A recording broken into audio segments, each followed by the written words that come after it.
Coming up next on CPT, Milton mourns President Bush, born not far from campus. Also, pot shops are now open in Massachusetts, but can you have it legally on campus? And Curry's graduation ceremonies may have a new venue. We'll have the developing details. Curry Primetime Report starts right now.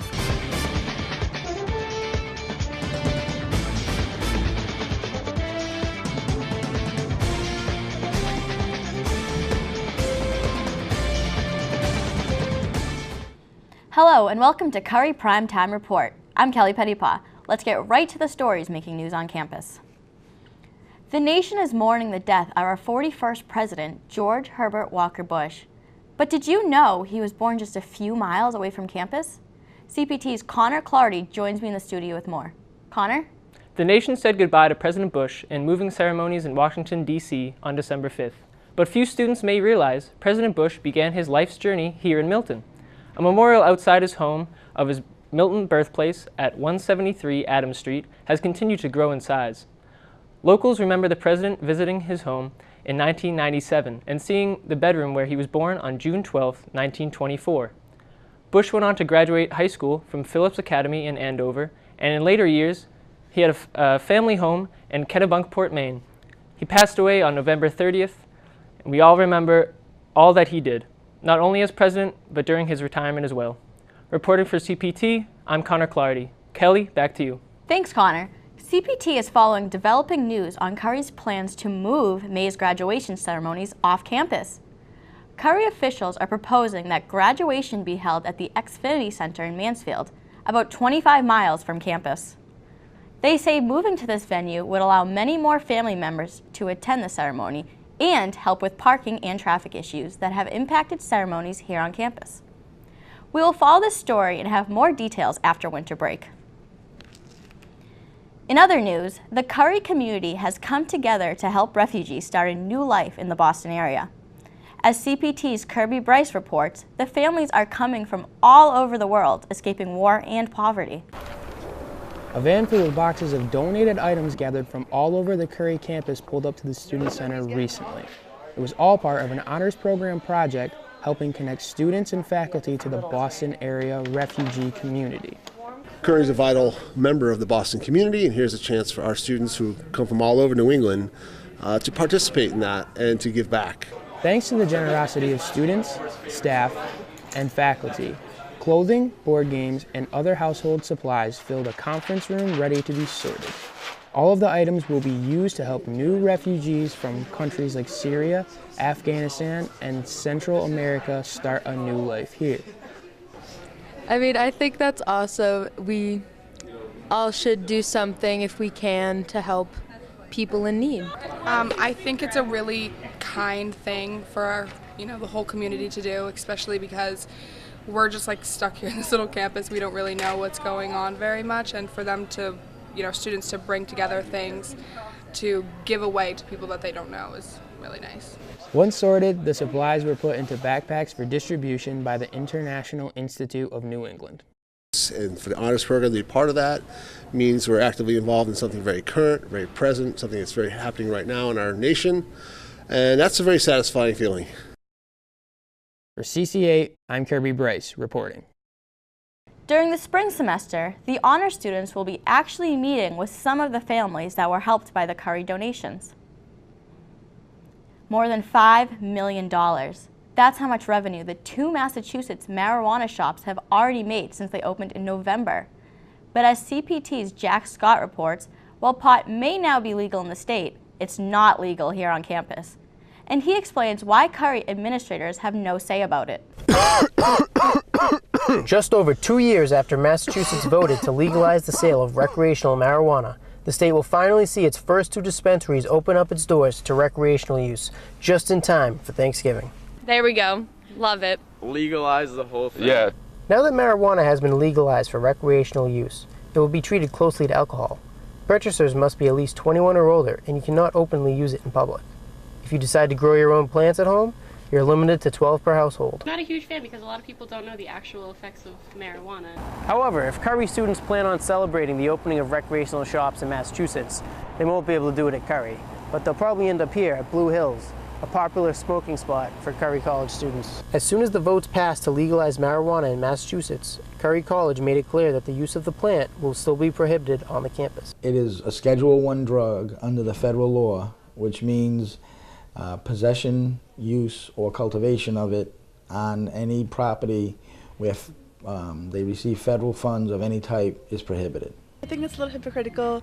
I heard that like if you smoke pot at least once, you're bound to do meth. As more dispensaries around the state apply for their recreational licenses, marijuana users are waiting with anticipation, and critics are doubling down against it. Curry College's public safety assured that the school's policy will not change as long as it is federally prohibited. Jack Scott for CC8. The 2 marijuana shops are located in Leicester and Northampton. More shops are expected to open next year. Some disturbing news is coming from the Wheaton College campus in Norton, where some of you might have some friends. An arsonist appears to be on the loose. CPT's Connor Clardy joined us again in studio with more. Connor? Kelly, Norton Police and Wheaton College officials say that 4 different fires have been deliberately set in the same dorm building. Fires have been set in trash cans, in a laundry room, and various bathrooms in the dorm building. More than 100 students live in the building, but everyone has gotten out safely. Officials are still looking for the suspect. If you have any information on the Wheaton College fires, you are asked to call the arson hotline at 1-800-682-9229. That's 1-800-682-9229. Reporting for CPT, I'm Connor Clardy. Kelly, back over to you. A note to all resident students on campus. As fall semester is almost over, and as you prepare for break, make sure you prepare your dorm as well. Students are expected to vacate the residence halls 24 hours after their last scheduled exam. All halls close at noon on Sunday, December 16th for winter break. The resident halls will open on Monday, January 21st at 10 in the morning. But if those last-minute assignments are getting to you, just know this: the puppies are back. If the end of the semester stress is getting to you, pause what you are doing and come down to the Miller Fieldhouse on Monday, December 10th from 5 to 7. The Stress Less event, called Pause for Pause, is sponsored by the Office of Wellness and Education and the Office of Disability Services. The event will allow you to play with as many puppies as possible to help you relax. Get ready for finals and make your way down. Still ahead on CPT, a job scam has hit the Curry campus. We'll tell you what to look for. And later, we'll profile Curry CC8 alum Ana Bottary, who is now a successful TV news anchor. Stay with us. What would the world be like without polar bears? Rainforests are clean water. World Wildlife Fund is an organization that focuses on the global threats and the forces that impact them. The strategy for addressing these problems is to integrate 3 major areas: water, forests, and climate. By directing our resources to these 3 elements, the World Wildlife Fund has leverage in protecting vulnerable places, species, and communities worldwide. For over 50 years, World Wildlife Fund has been the world leader in protecting the future of nature. They have close to 5 million global supporters. Even major companies such as Coca-Cola supports the World Wildlife Fund. Since 2007, Coca-Cola has been aiding in conserving the world's fresh water. One way the World Wildlife Fund helps animals on the brink of extinction is by allowing you to symbolically adopt an animal. You can save the world's endangered species. Symbolically adopting animals also makes for great gifts. Another way to help the World Wildlife Fund is to become a member by visiting our website. Welcome back to Curry Primetime Report. Recently, there have been some reports of scam emails being sent to Curry students about fake job opportunities. One has a name Jake Allen in the email. If you receive a sketchy email from Jake Allen or an unknown sender saying that they found your info on Curry Connect and offer you a job, you should disregard and delete the email. Make sure you do some research on the sender to make sure they are real and actually work for the company. If you have any questions or are unsure if a job is safe, you can contact the Center for Career Development for more information. Wireless printing is expanding into some Curry residence halls. The SGA worked with Curry Information Technology to try this pilot.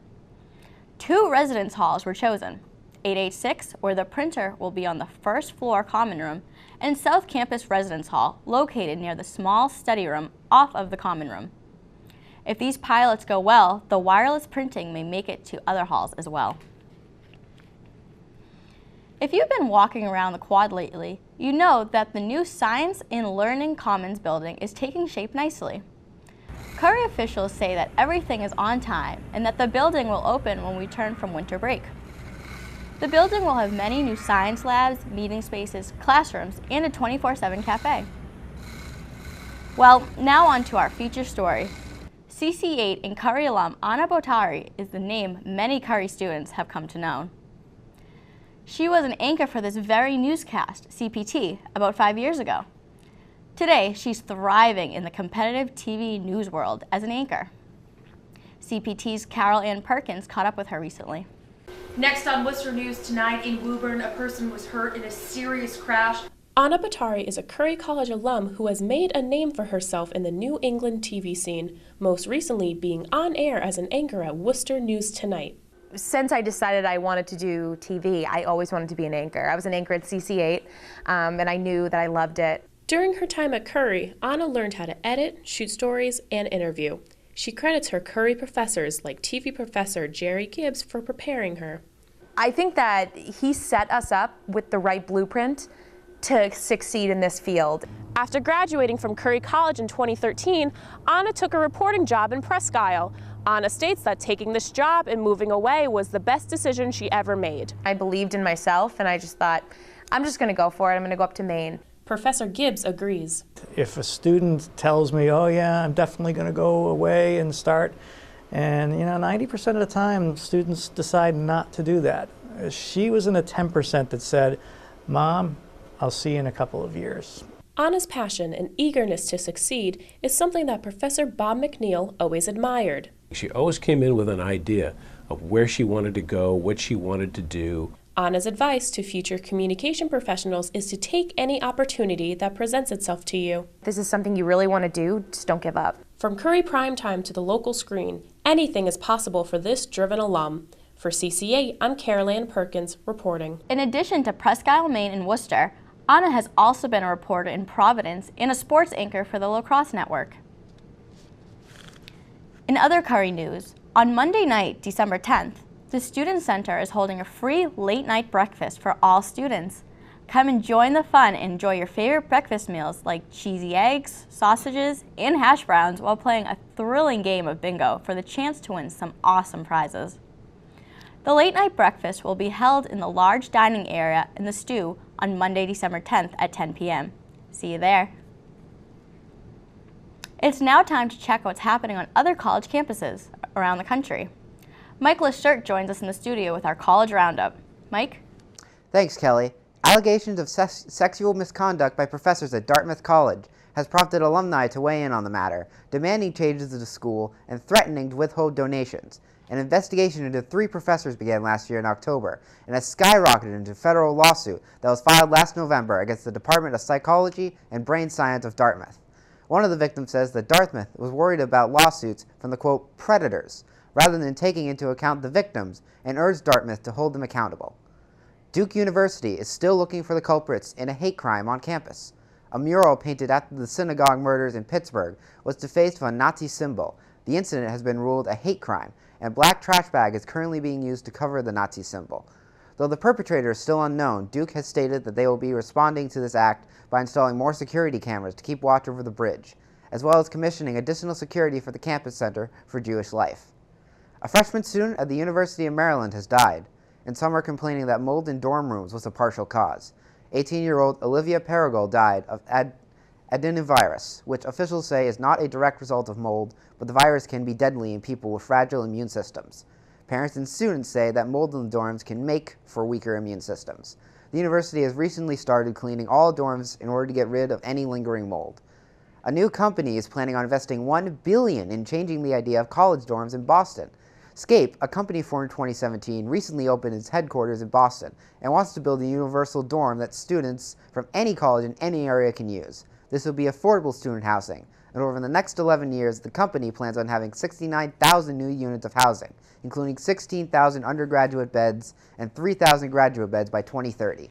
So far, they have plans for at least 5 buildings in Boston, and those numbers are growing more and more as the need for bed rises. Some schools have begun partnering with companies, including Northeastern University and UMass Boston. SCAPE plans on investing $1 billion over the next 5 years in Boston, and would like to continue this throughout the nation if this works out. And finally, a college in Michigan may have found a novel way to disarm an active shooter. Oakland University says they will arm all students and faculty with hockey pucks. While this may seem a non-effective strategy against such an event, most students have come out and said that they believe it is a great non-lethal form of self-defense. Hockey pucks have enough mass to perhaps cause injury, small enough to throw, and are not considered a weapon.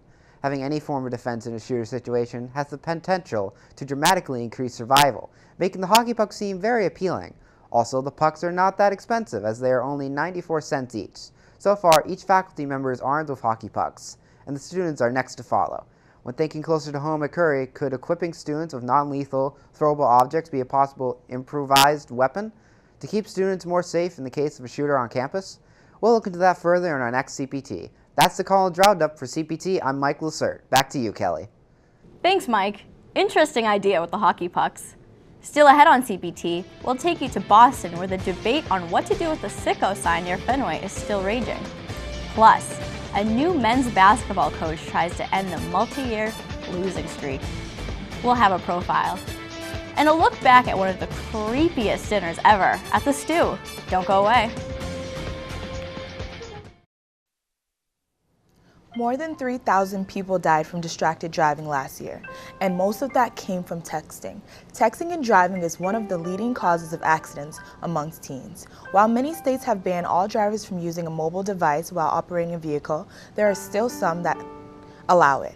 At this point in time, majority of states, including all of New England and the tri-state area, have bans on texting while driving, and those that don't are working towards making it legal. Texting and driving can put drivers and others at risk of possible injury or even death. In 2013, more than 341,000 motor vehicle accidents were attributed to distracted driving due to a mobile device. That's 1 in 4 recorded accidents in the United States. Unfortunately, while many accidents involving teen drivers are fatal, as many as 10% of those are attributed to texting while driving. For more information on distracted driving, visit distraction.gov. Remember, when you're looking at your cell phone while driving, that's at least 5 seconds that you aren't watching the road. Texting can wait. Keep your eyes on the road. Welcome back to CPT. You know the Citgo sign. It's been part of the Fenway area for generations, but now its future is a bit up in the air. CPT's Jack Scott explains. Throughout the busy streets of Boston, there are countless historical sites and landmarks dedicated to remembering the city's unique culture.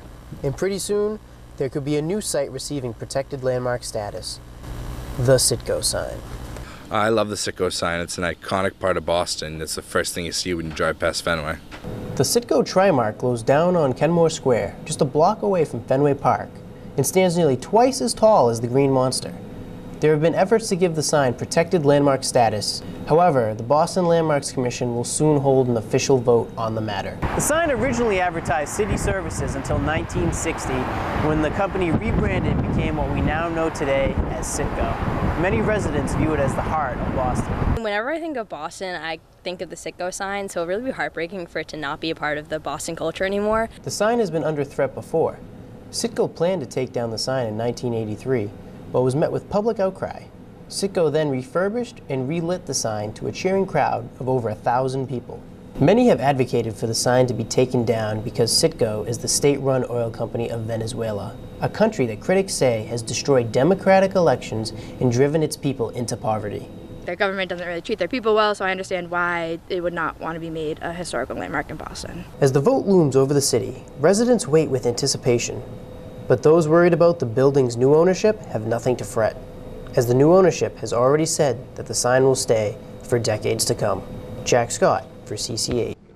The latest news is that the Landmark Commission voted to make it a landmark, but Boston Mayor Marty Walsh vetoed that suggestion, and instead negotiated an agreement with the new owners to keep the sign in its current location for the next 30 years.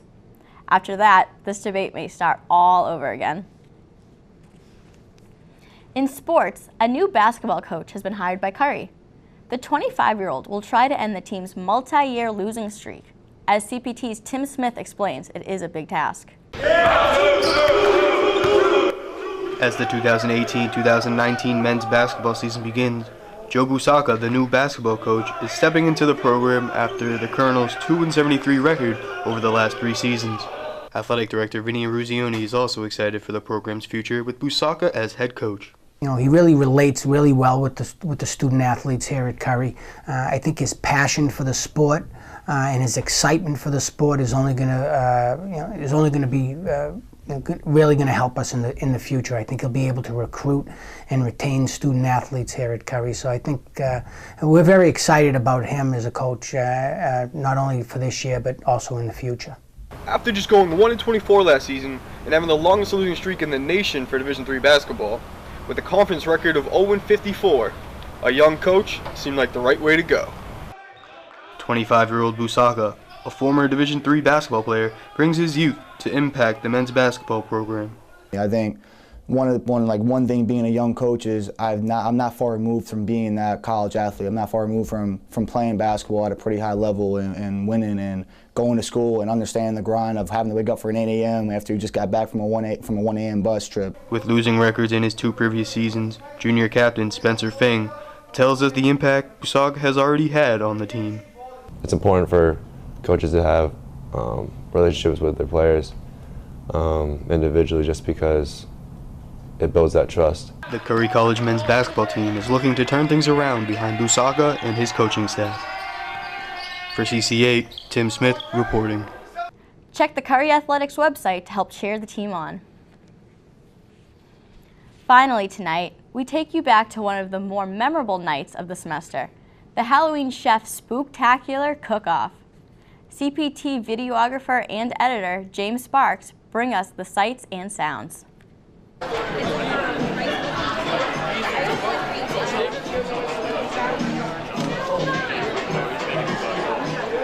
we are from Stonehill College.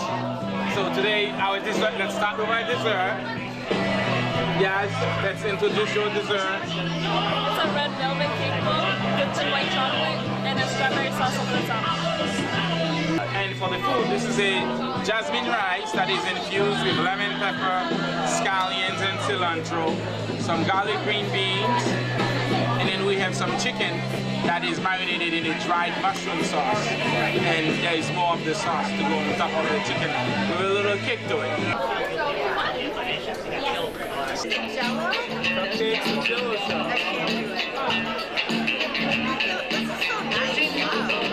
this cool? Isn't this the coolest table in the room? That's cake.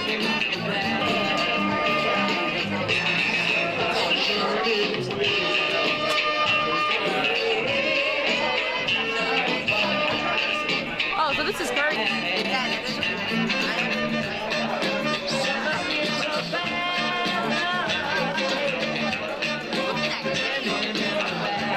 So this is pelotas.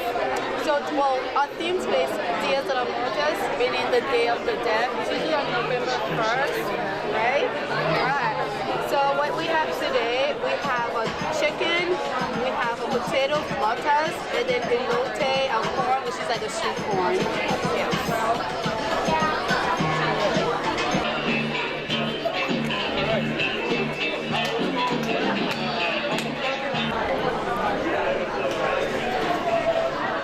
Our hometown favorite, Curry College, took the honors for Best Table Presentation and Best Student Experience.